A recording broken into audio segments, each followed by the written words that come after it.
shalom, bien-aimés, amis de Jésus. Nous sommes en ce matin rassemblés au nom du Père et du Fils et du Saint-Esprit. Amen.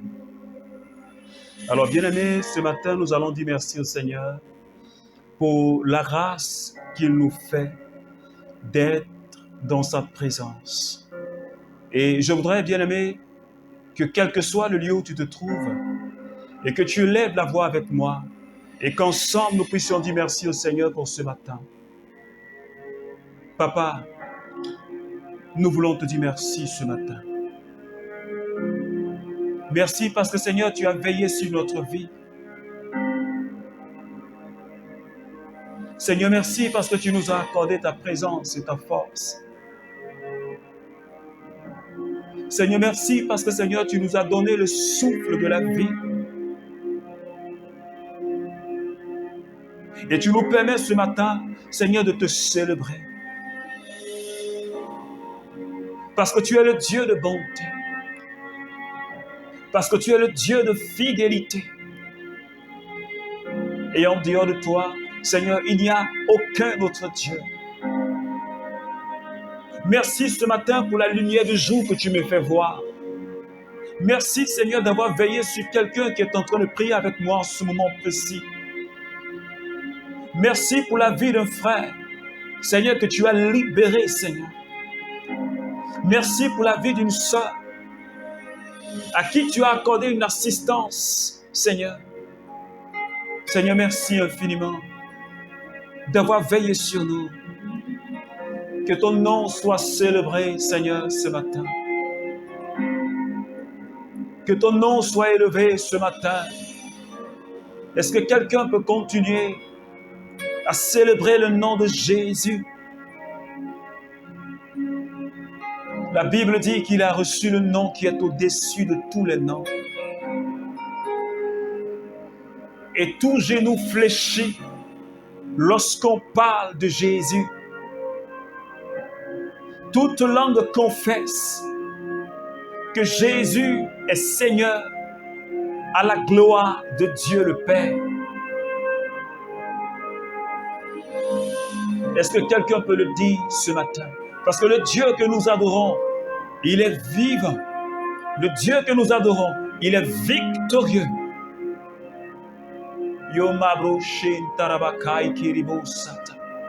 Est-ce que quelqu'un peut commencer déjà à parler au Saint-Esprit? Est-ce que quelqu'un peut commencer à parler au Saint-Esprit? Yomabro sheria usata. Mobabro shababro maikindereus. Yababababababro kayandaraus. Bakaya babro sharamakaya rabaus. Reba bababra kayandaraus saikindereus. Sheba babrayantaraus. Makaiba uporobushindarau sata mama. Saint-Esprit, ce matin, nous avons besoin de ta présence. Et que ta présence, Seigneur, m'envahisse. Que ta présence envahisse la vie de quelqu'un ce matin. Que ta présence touche la vie d'un frère.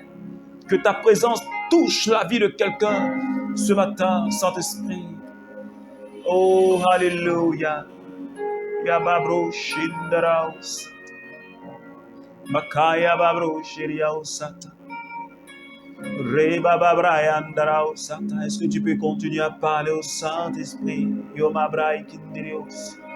Yomama Makaya Rausai Kiribosata Mama. Est-ce que tu peux continuer à parler au Saint-Esprit? Yomama Kaya Rausai Kindiriosata.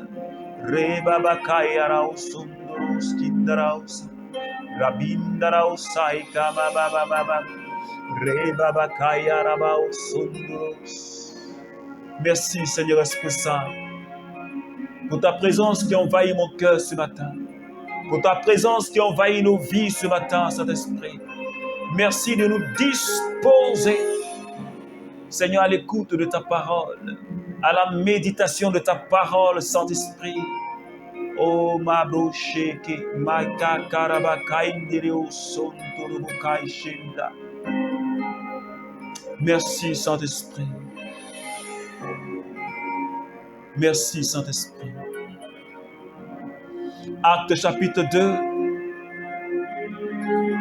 à partir du verset 43. Ils étaient assidus à l'enseignement des apôtres et à la communion fraternelle, à la fraction de pain et aux prières. La crainte gagnait tout le monde. Beaucoup de prodiges et de signes s'accomplissaient par les apôtres. Tous ceux qui étaient devenus croyants étaient unis et mettaient tout en commun. Parole du Seigneur. Alors, bien-aimés amis de Jésus, ce matin, le Seigneur nous donne à méditer la vie de la toute première communauté chrétienne. Et la Bible nous dit, ce qui attire mon attention ce matin, c'est l'assiduité de ceux-là même qui ont fait l'expérience de l'effusion du Saint-Esprit, leur assiduité à l'enseignement des apôtres, leur assiduité à la communion fraternelle, leur assiduité à la fraction du pain, c'est-à-dire l'Eucharistie, leur assiduité aux séances de prière et la crainte qu'ils avaient de Dieu.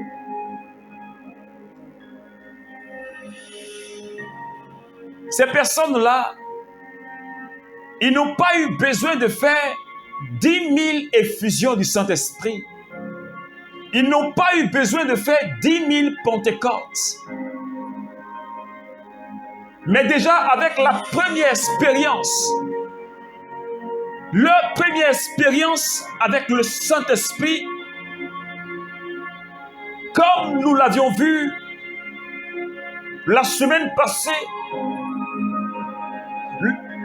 le fait qu'ils ont entendu l'Évangile, la Bible dit que la vie de ces personnes a été bouleversée. La Bible dit qu'ils ont été tellement bouleversés, ils ont demandé aux apôtres, mais frères, que devons-nous faire? Parce que le message de l'Évangile a touché leur cœur. Le Saint-Esprit a visité ces personnes-là et ils ont été baptisés dans la présence du Saint-Esprit. Ils ont commencé à aimer Jésus. Ils ont commencé à aimer Dieu. Ils ont commencé à aimer le Saint-Esprit. Et donc, ils pouvaient être assidus à l'enseignement des apôtres. Ils avaient soif de la parole de Dieu. Ils avaient soif de l'Eucharistie.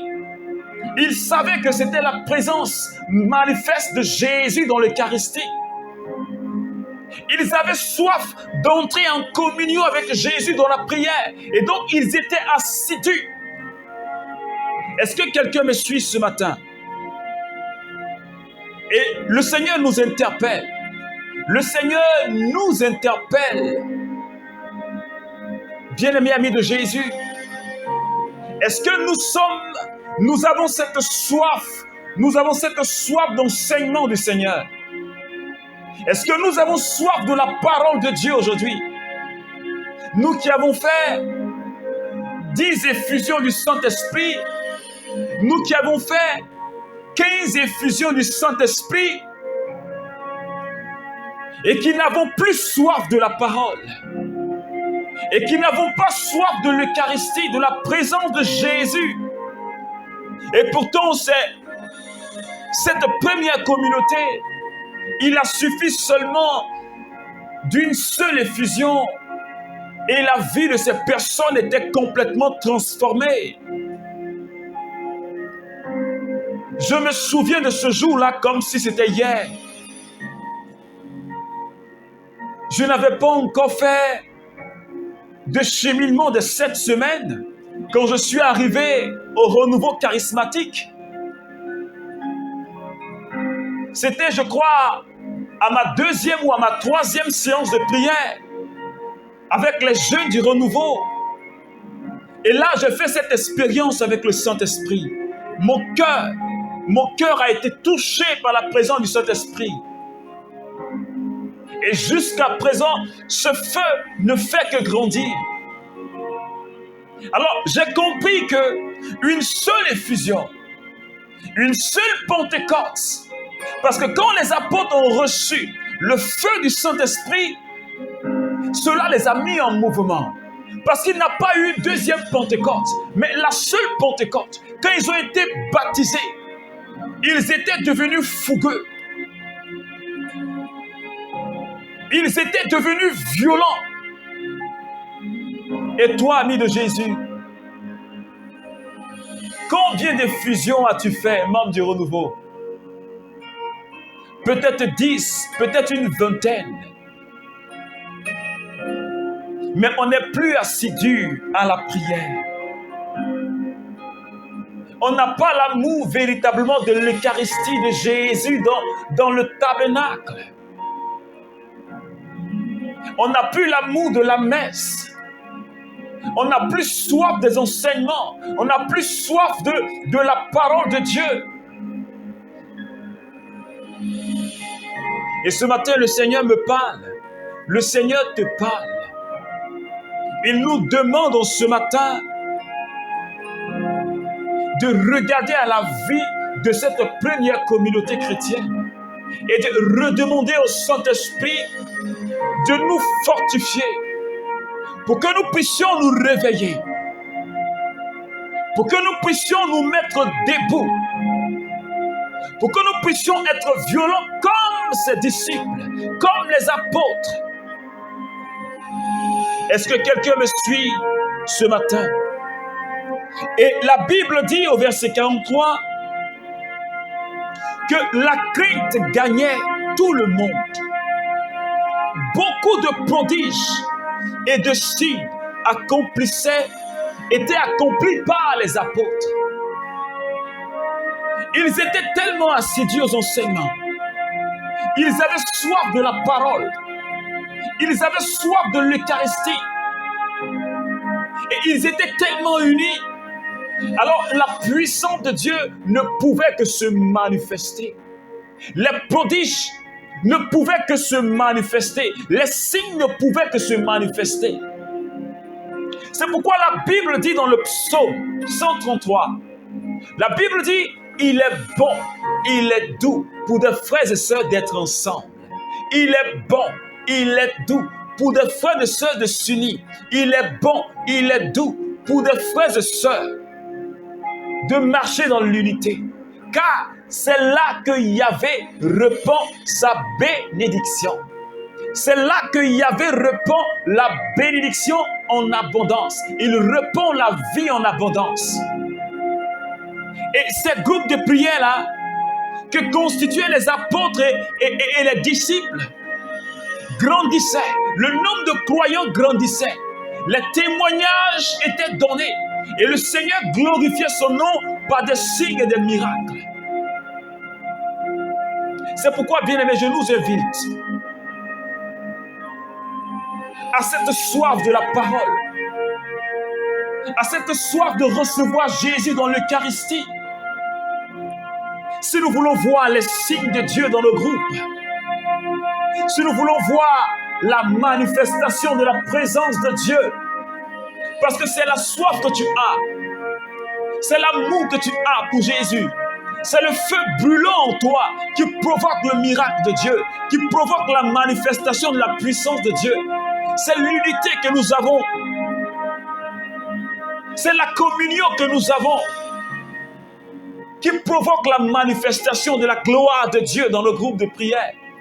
C'est pourquoi ce matin, bien-aimés, demandons au Seigneur cette grâce. Demandons au Seigneur d'étendre la main, afin que, comme l'ancienne communauté chrétienne, nous puissions être assidus à nos séances de prière, à nos groupes de prière. Nous puissions désirer Jésus, désirer sa parole, désirer être unis les uns les autres. Rechercher le bonheur de son frère. rechercher la joie de son frère, parce qu'il vivait dans la communion parfaite.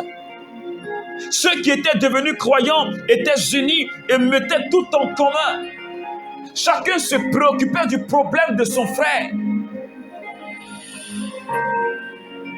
Alors prions le Seigneur bien-aimé, que le Seigneur nous accorde cette grâce de la première communauté chrétienne, pour que refleurisse dans nos groupes l'amour de Dieu, l'amour les uns pour les autres. Et je crois que c'est la seule condition. Si nous manifestons l'amour véritable, si nous manifestons l'unité véritable, nous verrons des signes, nous verrons des témoignages, des véritables témoignages de vie, des véritables témoignages de conversion, des véritables témoignages de la manifestation de la gloire de Dieu. C'est pourquoi, bien-aimés, demandons au Seigneur cette grâce. Élève la voix et prie avec moi. Seigneur, ce matin, je bénis ton nom de cette parole qui me rejoint, de la vie de cette première communauté. Seigneur, donne-moi la force. Donne-nous la force, Seigneur Dieu, pour que comme cette première communauté, nous puissions être assidus à la prière. Nous puissions être assidus, Seigneur Dieu, à l'Eucharistie. Nous puissions avoir cette soif de l'unité, de l'amour, du bien-être de chacun de nous, Seigneur. Enlève-nous tout ce qui est faux et donne-nous, Seigneur, comme tu l'as dit, d'être unis pour que nous puissions faire l'expérience de la vie en abondance. Seigneur, merci ce matin. Béni sois-tu, Jésus. Merci, Seigneur. Alors, bien-aimés amis de Jésus, que la grâce et la paix du Seigneur soient avec nous, au nom du Père et du Fils et du Saint-Esprit. Amen.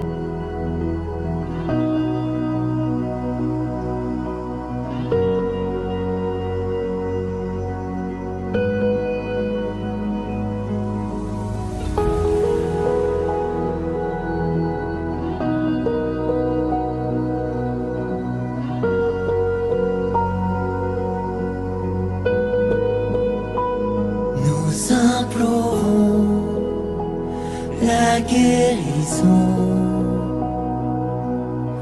sur nos familles, sur nos enfants, dans chaque vie, chaque maison.